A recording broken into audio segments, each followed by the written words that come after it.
Entreprise libérée, bonheur au travail, flex office, comment expliquer que de nombreux managers adoptent au même moment le même dispositif de gestion alors qu'ils évoluent au sein d'organisations différentes soumises à des logiques distinctes? Voici au fond la question cruciale que pose la théorie des modes managériales. Il s'agit d'une théorie née au milieu des années 80 sous la plume de Christoph Midler avec la publication d'un article intitulé « La logique de la mode managériale ». Il sera suivi quelques années plus tard par de nombreux autres auteurs, dont notamment Eric Abramson ou encore Alfred Kaiser. La théorie des modes managériales est issue d'une série d'observations pour le moins étonnantes. En effet, les pratiques de gestion semblent suivre un cycle de vie de plus en plus court, marqué par des pics de popularité de plus en plus élevés. Le cas du management par la qualité totale illustre parfaitement ce phénomène. En 1985, deux chercheurs, Lauer et Moorman, observent que la quasi-totalité des 500 plus grandes firmes mondiales a entrepris un projet de management par la qualité totale. Or, 3 années plus tard, Castorina et Wood soulignent que 80% d'entre elles ont abandonné ce projet au profit d'un dispositif jugé plus performant. L'exemple du management par la qualité totale n'est qu'une référence parmi d'autres, comme en témoigne ce graphique réalisé par Hélène Giroux. Les théoriciens des modes managériales ne rejettent pas l'explication selon laquelle la diffusion d'une nouvelle pratique est liée à son degré d'efficacité. Ils suggèrent toutefois que 3 explications complémentaires sont à prendre en considération. Première explication, l'attraction de l'outil. Les pratiques les plus tendances sont généralement présentées comme étant simples, modernes, rationnelles et certifiées. Simple tout d'abord parce que les managers manquent de temps. Ils adopteraient en conséquence des pratiques appuyées sur un mode d'emploi standardisé, et ce, dans l'attente de résultats rapides.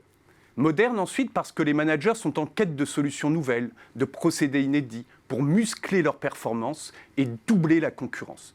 Rationnel également parce que les managers privilégient les pratiques qui reposent sur des théories et des concepts en apparence scientifiques, en raison notamment de l'hyper-autorité des chiffres et des mesures en entreprise.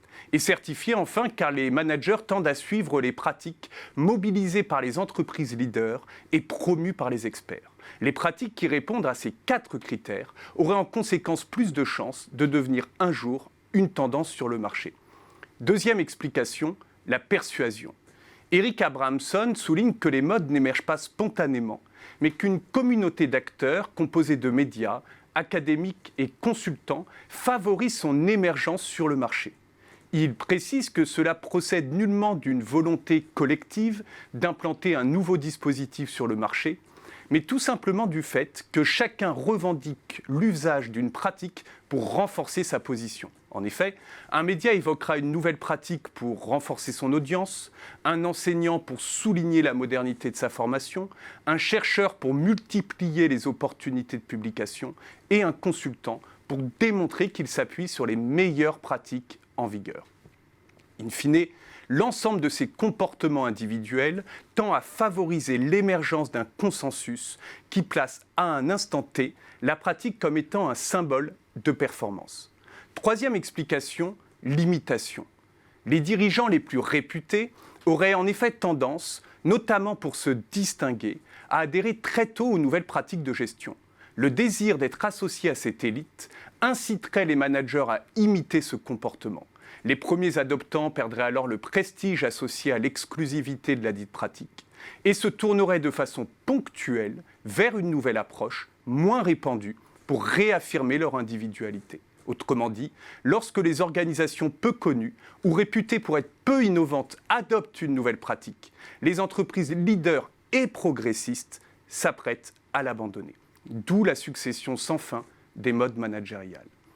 La théorie des modes managériales semble autrement dit nuancer l'explication selon laquelle seule la performance d'un outil de gestion déterminerait sa diffusion. Il est en conséquence envisageable qu'une pratique soit massivement promue sans qu'elle soit pour autant souhaitable pour votre organisation.